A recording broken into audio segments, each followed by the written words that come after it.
Bismillahirrahmanirrahim. Assalamualaikum warahmatullahi wabarakatuh. Selamat pagi rekan mahasiswa semuanya. Semoga diberikan selalu kesehatan.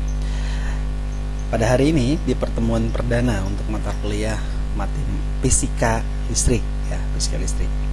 Di pertemuan perdana ini materi yang akan dibahas untuk pertemuan pertama ini tentang masalah hukum Coulomb, medan listrik dan hukum Gauss. Langsung aja ya, kita mulai pembelajarannya. Nah, materi yang akan kita bahas pada pertemuan perdana ini adalah tentang masalah sifat-sifat muatan listrik statis. Kemudian yang kedua adalah konduktor dan isolator. Kemudian yang ketiga adalah induksi muatan. Yang keempat adalah hukum Coulomb. 5 adalah prinsip superposisi. Keenam adalah medan listrik. 7 adalah flux listrik. 8 adalah hukum Gauss.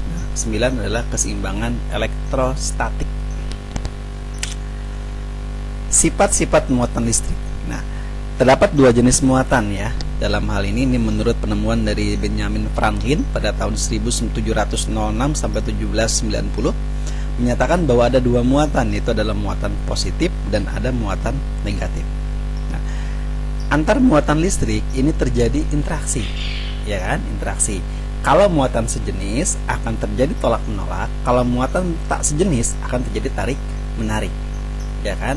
Plus dengan plus akan terjadi dia tolak menolak, tapi kalau tak jenis plus dan minus atau kebalikan minus dengan plus akan jadi tarik menarik. Muatan listrik selalu kekal. Kemudian statement berikutnya penelitian dilakukan oleh Robert Millikan tahun 1868 sampai dengan 1953 dan menyatakan bahwa muatan listrik adalah discrete katanya, ya kan? Nah, sifat kelistrikan material, ada konduktor. Konduktor itu adalah partikel pembawa muatan listrik, di dalamnya sudah mudah bergerak. Konduktor, jadi pengantar listrik yang baik. Isolator adalah partikel pembawa muatan listrik, di dalamnya tidak bebas bergerak. Ini jelek, ya kan? Contohnya kalau ini berupa bahan-bahan isolator, ya kan, kayak plastik, kayu dan sebagainya, gitu kan. Nah, tapi kalau konduktor itu yang langsung buat yang baik, tembaga, besi, ya kan. Nah, kemudian yang ketiga ada namanya semikonduktor. Nah, ini dapat bersifat sebagai konduktor atau isolator, bergantung pada kondisinya. Semikonduktor. Nah, kita lihat di sini. Ini ada muatan pertama, ini ada muatan kedua. Nah, ini gaya yang ditarik dia adalah memusatkan garis dari antara ini, dia terjadi tarik menarik nih, ya kan? Karena muatannya ini F12, berarti antara muatan pertama ke muatan kedua dia menarik ke muatan kedua. Ini muatan M2, ya kan? F21 dari M2 menarik ke M1, jadi dia adalah tarik menarik. Nah, kemudian berikutnya di bawahnya itu ada kan, kalau Q1 dia bermuatan positif, dia akan menolak. Q2 bermuatan positif, sejenis, akan terjadi tolak menolak, ya kan? Ini adalah F12, jadi muatan dari Q1 kemudian terhadap Q2 ini dia ditolak, dia bergerak ke kiri, Q2 bergerak ke kanan. Nah, atau sama bermuatan negatif, sama tolak menolak juga kan? Q1 dia bergerak ke kiri, kemudian Q2 bergerak ke kanan. Nah, kemudian kalau dia sama-sama dia berlainan jenis, nah Q1 dan Q2 sejenis, maka dia terjadi tarik menarik, ya kan? Sama dengan halnya kita manusia, ya kan? Kita sukanya yang berbeda jenis. Kalau sejenis itu ada kelainan, ya kan? Kemudian penelitian berikutnya penelitian oleh Ruber. Nah, ini penelitian yang menggunakan ini yang menempel, ya kan? Kemudian digosok-gosok nih, ini kan gaya nih, ini negatif, ini bentuknya positif. Lihat jadi tarik menarik kan. Nah, benda ini. Nah, ini sama, ini negatif dengan negatif, tolak menolak nih, ya kan hasilnya. Nah, sesama. Nah, ini sama nih, kalau dia semakin dekat dia melengkung begini, maka dia akan nempel. Tuh. Ini akan berusaha untuk menempel ke dinding. Berbeda kalau misalnya dia di bawah, Ini kan digosok-gosok nih dengan menggunakan ini, sehingga seolah-olah batang besi ini dengan serbuk atau mungkin ini kain apa nih, nah ini dia akan ketarik, akan menempel karena sudah memberikan energi listrik yang sudah mempunyai muatan yang berbeda. Kalau sininya positif, ini akan dikasih dengan negatif, sini akan narik, atau ini negatif, ini positif. Baik. Nah, kemudian di sini awal mula listrik ini adalah bersifat normal ya. Nah, normal, di mana normal ini antara gerakan listrik ini sama-sama antara bermuatan positif dan bermuatan negatif ini dia tidak ada arus yang keluar. Sama di sini. Arusnya satu sumber yang keluar, ini normal. Kemudian ketika dia bermuatan, ada muatan lain yang masuk, maka listrik ini dia akan bergerak, bermuatan. Kemudian listrik mengalir. Nah, ada aliran listrik nih. Ada aliran yang listrik yang dikeluarkan dari sumber muatan ini keluar. Kemudian ketika dinetralkan, maka dia akan kembali lagi menjadi normal. Itu siklus listrik. Sama halnya dengan suatu saklar listrik, tombol on, tombol off gitu kan, sama. Ketika dia ditombolkan on, maka arus keluar, tapi kalau dia tombol off, maka arus kembali netral. Nah, ini petir ya, apa nih, petir ya. Nah, kilat ini petir, dia akan selalu berusaha untuk menyambar paling tinggi. Kenapa paling tinggi? Karena petir ini kan listrik. Ketika ada petir, maka dia berusaha semaksimal mungkin untuk mencari tempat yang rendah, tidak tempat yang tinggi. Ini kalau ini di sebuah sawah atau di sebuah hutan, jangan pernah kita bersembunyi di bawah pohon. Sudah lagi hujan, bersembunyi di bawah pohon, ya kan? Yang ada petir itu akan nyambar yang paling tinggi. Lapangan sepak bola gitu. Lapangan sepak bola, lapangan luas. Nah, di lapangan itu akan lebih kena, karena yang paling tinggi adalah kita di lapangan itu. Tapi kalau misalnya kita bersembunyi di bawah pohon, nah hati-hati. Pohon itu bisa tersambar dengan petir ini. Ketika tersambar, maka arus listrik juga akan cepat mengalir pada air. Air adalah salah satu media yang paling mudah untuk mengaliri arus, karena kalau basah, air ini cepat mempunyai penyerap arus yang paling baik. Kemudian juga gedung-gedung tertinggi, kenapa ada yang namanya itu adalah penangkal petir. Nah, karena kalau misalnya tidak berikan penangkal petir, maka gedung-gedung tinggi itu akan lebih rentan terkena dengan percikan petir. Konsep dasar hukum Coulomb. Nah, hukum Coulomb di sini ada gaya gravitasi Newton ya. Di sini ada F sama dengan G M1 kalikan dengan M2 per R kuadrat. Nah, ini hukum gravitasi Newton. Nah, hukum gravitasi Newton ini diuji coba sebenarnya sama dengan hukum listrik Coulomb, ya kan? Jadi F sama dengan K kali Q1 kali Q2 per R kuadrat nih listrik Coulomb. Nah, ini penemunya ini Charles Coulomb, ya kan? Karena penemunya dia namakan listrik Coulomb karena dia ada namanya si Coulomb. Hampir mirip ya antara si Newton dengan si Coulomb ini. Konsep dasar hukumnya Coulomb dia adalah sama. Nah, ini alat uji gaya Coulomb, dia menggunakan neraca full puntir ya. Neraca puntir dia akan bergerak sama seperti ini. Ya, ini adalah elektrostatik. Nah, ini dan magnetism ya. Nah, kalian kemagnetan di sini penggunaannya itu strukturnya. Hukum Coulomb. Besar gaya interaksi antara dua muatan. Dari rumus dasarnya adalah F sama dengan K kali Q1 kali Q2 per R kuadrat. Bagaimana arahnya? Arahnya dilihat. Kalau dia tarik-menarik, berarti dia adalah Q1 dan Q2 mempunyai jarak di sini ada R-nya adalah R21, dari 2 ke 1 ada R12 dari 1 ke 2. Nah, ini berarti R21 sama dengan R12. Nah, sehingga yang membedakan apa? Yang membedakan hanya geraknya, ini geraknya, satuan vektornya. Ya kan? Kalau R21 dia ke kanan positif, R12 ke kiri negatif penggunaannya. Maka gaya pada Q1 oleh Q2 di sini diartikan bahwa Bentar, saya pakai pointer. Nah, oke. Ini ya. Jadi Q1 dan Q2 di sini berarti F21 adalah K Q1 kali Q2 per R21 kuadrat kalikan R21 vektornya, ya kan? F12 berarti K kali Q1 kali Q2 per R12 kuadrat kalikan R12 vektor. Berarti F12, nah ini kan sama dengan negatif dari F21. Nah, K ini adalah nilai ketetapan ya, K elektron itu besarnya adalah 8,9876 kali 10 pangkat 9 Newton kali meter kuadrat per kolom kuadrat.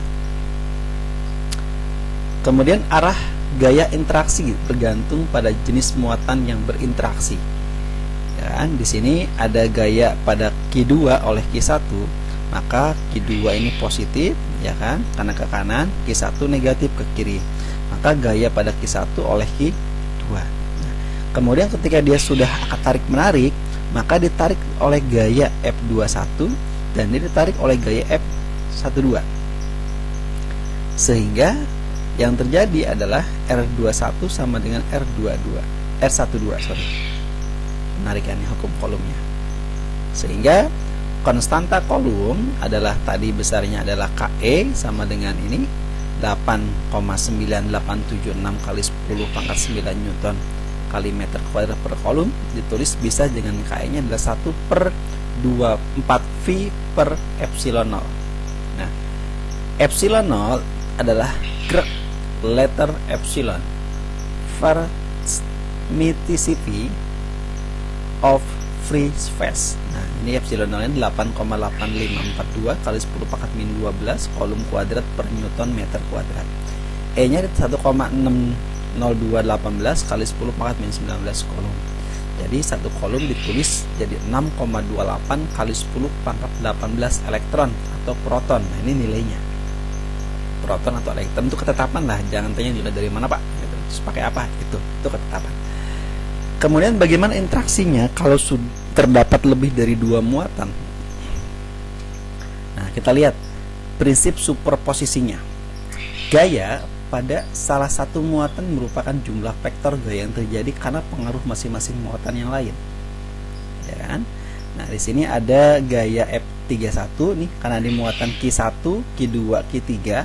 Q1 bermuatan negatif, Q2-nya positif. Nah, Q3-nya dia di sini adanya, maka akan terbentuk di sini sudut terbentuk. Nah, ini akan ada gaya nih F31 dari 3 ke 1.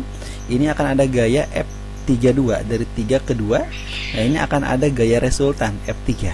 Nah, resultan akan terbentuk yang namanya sudut alfa di sini. Maka F3 sama dengan F31 ditambah F32, ini kan vektor jadinya nanti. Maka F3 akar dari F31 kuadrat tambah F32 kuadrat tambah 2 F31 kali F32 kosinus alfa. F31 apa rumusnya? K Q3 Q1 per R31 kuadrat.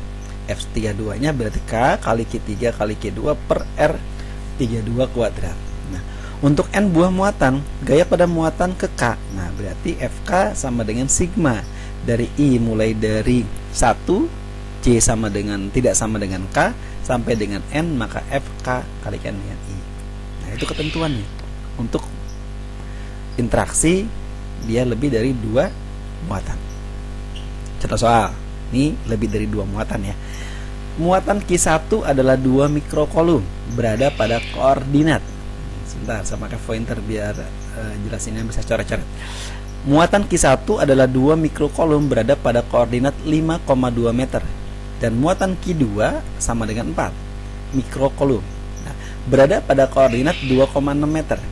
Berapa gaya yang dilakukan muatan Q1 pada muatan Q2? Ya kan? Di sini Q1, di sini Q2. Ya kan? Ini adalah X meter, ini adalah Y meter. Di sini detik 0,0 di sini. Nah, di sini ada R gaya jarak R1, jarak dari titik pusat ke muatan pertama. Ini ada R2, ya kan? Nah, ini ada resultan. Nah, ya kan? Jarak yang ditempuhnya ini, gitu. Posisi muatan ditunjukkan oleh gambar 16. Berdasarkan gambar kita dapat vektor 2 muatan. Nah, ini R-nya, R1-nya adalah 5I plus 2J. Berarti 2 dimensi, ingatnya. Kenapa?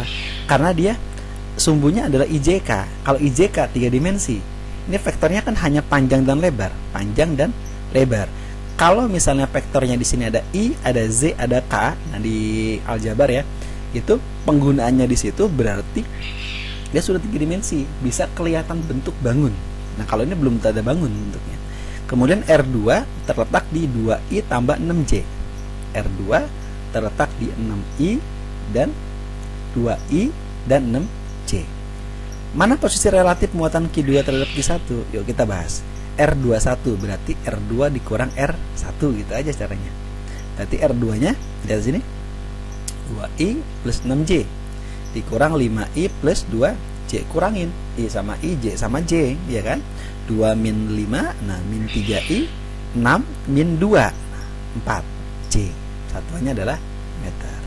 Gimana jaraknya, Pak? Nah, jaraknya ini bisa kita harga mutlak. Nih, ini kita harga mutlak. Namanya harga mutlak berarti di situ adalah R21. Nah, harga mutlak akar dari I dikuadratkan tambah J kuadratan, min 3 kuadrat tambah 4 kuadrat, akar dari 9 tambah 16, akar dari 25. Berapa akar 25? Adalah 5 meter. Yuk kita hitung besar kolomnya, rumus P-nya. F sama dengan 1/4 V epsilon 0 Q1 kali Q2 per R21 kuadrat. 9 kali 10 pangkat 9, ini ketetapan nih, yang ini K-nya 2 kali 10 pangkat min 3 kali 4 kali 10 dengan pangkat min 3, karena dia mikro di sini ya. Nah, Q1-nya dia mikro, kemudian Q2 juga mikro di sini. Ya kan? Nah, R1 ya di sini nih titiknya nih. Nih, titik ordinatnya ini R1, ini R2 di situ ya penggunaannya.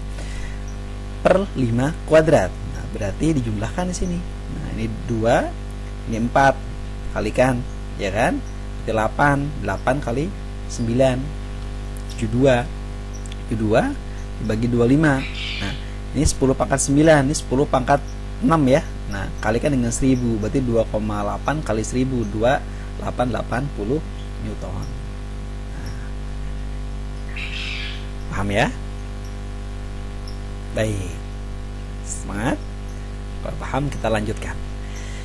Untuk menyatakan gaya tersebut dalam notasi vektor, kita tentukan dulu vektor satuan yang arahnya dari muatan Q1 ke muatan Q2, yaitu yang tadi R21 sama dengan R21 per harga mutlak dari R21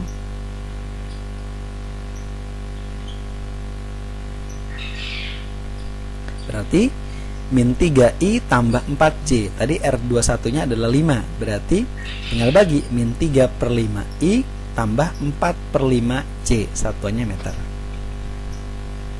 Dengan demikian, ungkapan gaya pada Q2 oleh Q1 dalam notasi vektor adalah F21 sama dengan 1/4 V epsilon 0 kali Q1 kalikan Q2 per R21 kuadrat kali vektor dari R21 Newton. Berarti 9 kali 10 pangkat 9, nah dikalikan dengan 2 kali 10 pangkat min 3, 4 kali 10 pangkat min 3 per 5 kuadrat, kalikan ini nih. Nah, min 3 per 5I tambah 4 per 5J. Dikalikan, ini tadi kan jawabannya kalau nggak salah 2880 ya. 2880 ya, pastikan ini ya. 2880 kan di sini.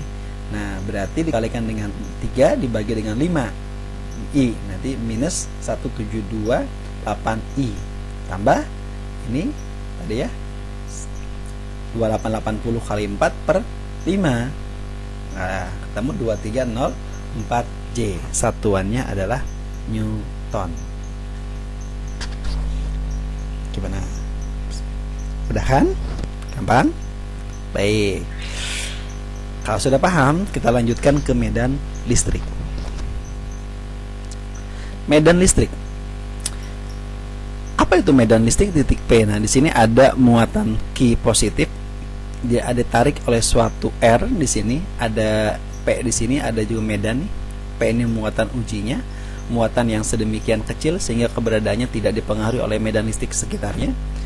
Medan listrik titik P ini rumusnya adalah EP sama dengan F per Q 0. Nah, sementara rumus P yang tadi, F yang tadi kan K kali Q1 kali Q0 per R2 di R kuadrat kalikan dengan vektor dari R tersebut. Maka kalau Q0 per Q ini muatannya mendekati 0. Kalau Q0 per Q, nah ini mendekati, dia lebih daripada 0 di sini kan pembuatannya itu di situ. Nah, nih Q ini lebih daripada 0. Kalau ini dia lebih daripada 0, ini adalah mendekati 0. Ini positif Q-nya, ya kan, mendekati 0. Nah, sehingga medan listrik dari satu titik sejauh R dari sebuah muatan listrik Q maka dapat dicari dengan menggunakan rumus EF sama dengan K kalikan Q per R kuadrat kalikan dengan R vektornya. Next, selanjutnya superposisi medan listrik. Bagaimana jika dalam suatu ruangan terdapat lebih dari sebuah muatan listrik? A untuk dua buah muatan listrik di sini. Dua buah muatan listrik. Di sini ada vektor nih EV. Di sini ada sumber pusatnya adalah V-nya. Ini adalah E1, medan listrik dibagi P oleh Q2, ya kan? Nah, ini adalah E2, medan listrik di P oleh Q2. Nah, ini ada resultannya, EV. Resultan medan listrik di V oleh Q1 dan Q2. Sehingga didapatkan bahwa untuk mencarinya bisa dengan menggunakan rumus nih. Rumus yang digunakannya, ya kan? E1 adalah ini dan E2 nih. Nah, penggunaannya E1 berarti K kali Q1 per R1 kuadrat, E2 sama dengan K kali Q2 per R2 kuadrat.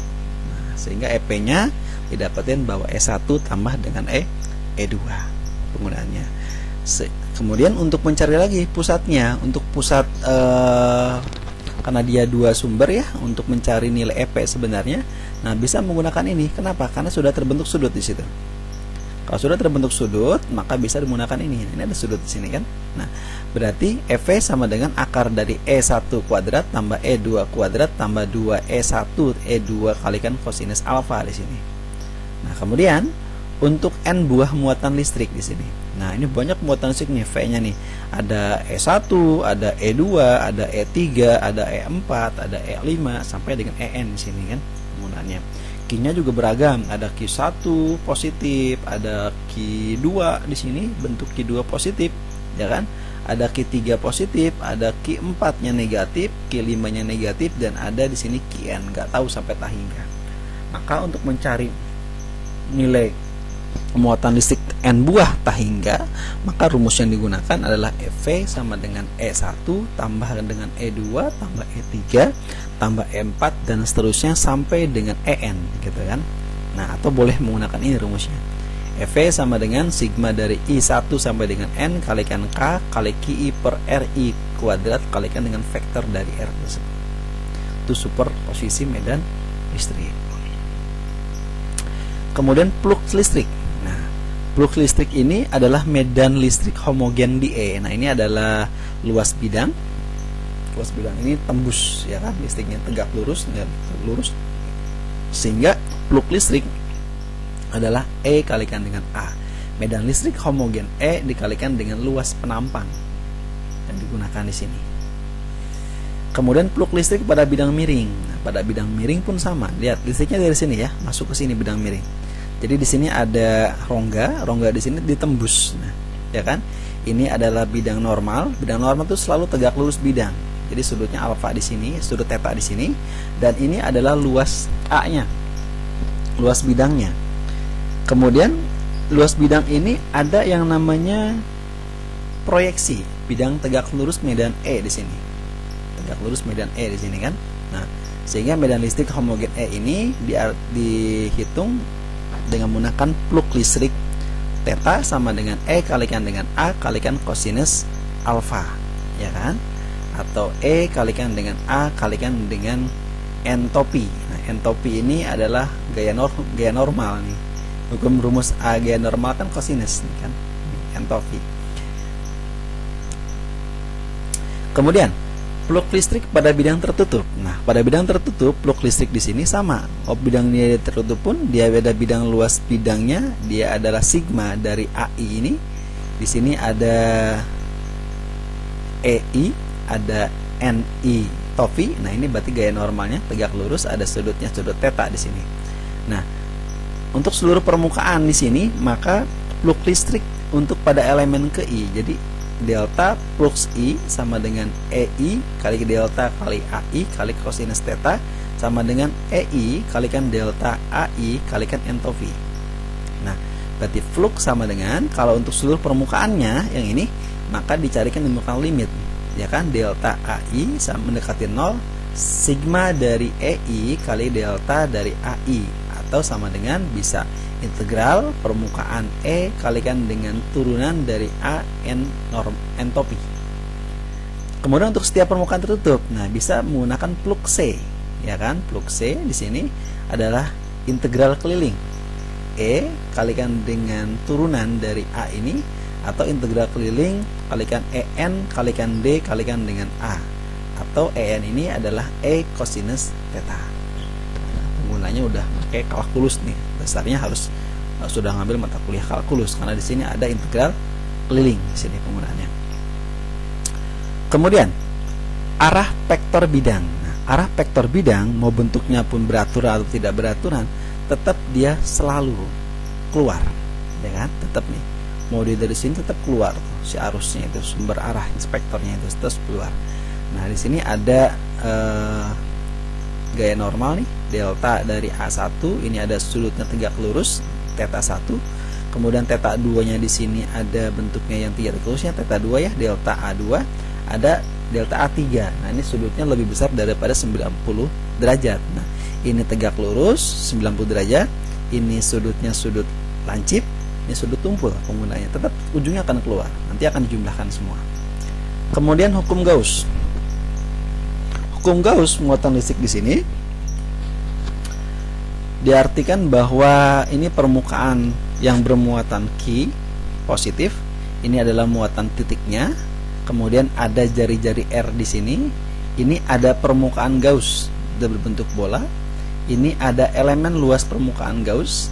Nah, ini ada turunan dari A ya, ini E-nya nih, sumber plug listrik pada permukaan Gaussnya, sehingga dapat dicari dengan menggunakan plug C sama dengan integral keliling E kalikan dengan turunan A sama dengan delta integral keliling E kalikan dengan turunan dari A, atau ditulis E integral keliling dari D turunan dari A di sini. Sehingga QC plug C sama dengan Q per epsilon 0. Plug listrik pada permukaan bola sebanding dengan muatan yang ada di dalamnya. Sementara E sendiri, ingat ya, muatan listrik rumusnya 1/4 V epsilon 0 kalikan Q per R kuadrat. Integral kelilingnya berarti dA ini adalah A sama dengan 4 V R kuadrat. Plug listrik pada sembarang permukaan tertutup. Nah, ini penemunya si Gauss ya, Carl Friedrich Gauss. Nah, ini adalah orang ahli matematika dari Jerman dan astronot di sini, astronomer. Itu tahun 1777 sampai 1855. Nah, Gauss ini dia adalah seorang doktor matematik dari University of Hallstatt. Nah, tahun 1799 sudah kuliah, sudah dapat gelar doktor ya, keren ya, tahun 1700-an gitu kan.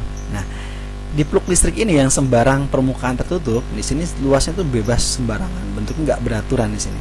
Ini ada muatan Q1, di sini ada S1 lapisan pertama ya. Ini lapisan kedua, ini lapisan ketiga, ada 3 lapisan di sini. Maka plug listrik yang ini pada permukaan Gauss tertutup sama dengan muatan yang ada di dalamnya dibagi permitivitas medium. Nah, sehingga rumusnya plug S1 nih luas yang dalam pertama sama dengan plug S2 sama dengan plug S3 sama dengan Q per epsilon 0. Sehingga integral keliling E kalikan dengan turunan dari A sama dengan Q per epsilon dari epsilon 0. Kemudian keseimbangan elektrostatik di dalam konduktor. Nah, keseimbangannya di sini ada medan listrik dalam konduktor 0, kemudian ada muatan tersebar pada permukaannya, kemudian ada medan listrik di luar konduktor tegak lurus permukaan dengan besarnya adalah tau per epsilon 0, yang dimana tau adalah muatan persatuan luas. Untuk konduktor dengan permukaan yang tidak teratur, muatan listrik cenderung mengumpul pada permukaan yang memiliki jari-jari kelengkungan terkecil. Ini aplikasinya ya, aplikasi teknologi elektrostatis. Ini digunakan untuk pengecetan mobil nih, ya kan? Nah, pengecetan mobil di sini ini adalah alatnya nih buat keluarnya si cat ini di sini. Nah, di sini ada bagian benda yang akan dilapisi oleh si cat. Nah, si mobil ini misalnya nih, catnya di sini. Ini adalah permukaan bermuatan nih. Ion-ion bebas ini ada positif, ada negatif ion di sini. Kemudian di sini ada elektrotegangan tinggi untuk menghasilkan ion di sini. Kemudian di sini ada jalur partikel pelapis nih yang ada dalam sini yang menekan. Kemudian ada kabel tegangan rendah. Nah, ini adalah kabel listriknya nih. Tegangannya pelipat tetap dia ini. Kemudian ada pelipat tegangan. Nah, ini pelipat tegangan. Nah, ada nih elektroda tegangan tinggi untuk menghasilkan ion. Jika ini ditekan, maka dia akan keluar catnya, sehingga cat yang keluar dia merata. Nah, ini aplikasi elektrostatis digunakan dalam pengecatan mobil. Atau bisa nih dalam printer. Nah, ya kan? Dalam printer di sini ketika kita ingin mencetak kertas, maka alurnya di sini, si kertas sebelum tercetak, maka di sini akan ada nih saluran-saluran di mana ini adalah plat pembelok doplet. Nah, ini adalah ini. Kemudian pemberi muatan doplet tinta. Tinta ini ada nozzle tinta nih. Ini tempat tinta nih, saluran pembuangan. Nah, sehingga nanti kertas ini dia akan terprint mulai dari petugas pembuangan ini, tempat tinta di sini. Kemudian tinta ini akan dikeluarkan nih, mengeluarkan nozzle tinta. Kemudian memberikan masuk kepada muatan pada droplet tinta. Kemudian akan masuk ke dalam plat pembelok doplet, sehingga nanti akan tercetak pada suatu kertas yang terprint. Nah, itu juga sama pemanfaatan aplikasi dari elektrostatis di situ. Nah, kemudian aplikasi berikutnya bisa pada filter pembersih udara. Nah, filter pembersih udara, aliran udara yang membawa partikel debu di sini. Nah, ini ada berapa lapis nih? Ada 4 lapis di sini kan? Nah, berarti di sini ada lapisan pertama, ada lapisan udara pembawa partikel debu nih. Nah, ini filter tahap awal, menyaring partikel dengan ukuran besar. Nah, ini kan tersaring di sini terbesar. Tetapi yang kemudian selanjutnya di partikel yang besar ini tersaring di antara jarak antara filter 1 dan filter kedua ini. Di sini adalah partikel yang lebih kecil dan dia lebih netral, sehingga nanti dia akan menyaring kedua. Nah, permukaan kedua dia akan menahan yang namanya partikel bermuatan positif. Tahan dia. Ini kisi-kisi permuatan positif ditahan semua di kedua sini, nggak boleh masuk nih, plus semua nih, ya kan? Kemudian sampai ke lapisan ketiga. Lapisan ketiga di sini kisi-kisi bermuatan negatif dan partikel menempel di sini. Yang negatif nih, positif di sini nempel, yang negatif boleh masuk, ya kan? Ketika yang filter yang keempat di sini adalah filter akhir, di mana di sini adalah sedikit sekali partikel yang lolos sampai dengan filter akhir, sehingga jadi udara yang bersih penggunaannya. Filter penggunaan sama seperti itu. Jadi penyaring udara di situ. Makanya sama dengan prinsipnya masker itu minimal harus 3 lapisan, ya sebenarnya hampir mirip. Untuk filter pembuangan di sepeda motor atau di mobil, ya kan, sehingga udara yang diinikan adalah bersih, atau di AC juga sama penggunaan seperti itu. Baik, ini buku yang digunakan untuk referensi. Terima kasih untuk pertemuan hari ini, dan sampai ketemu lagi di pertemuan berikutnya.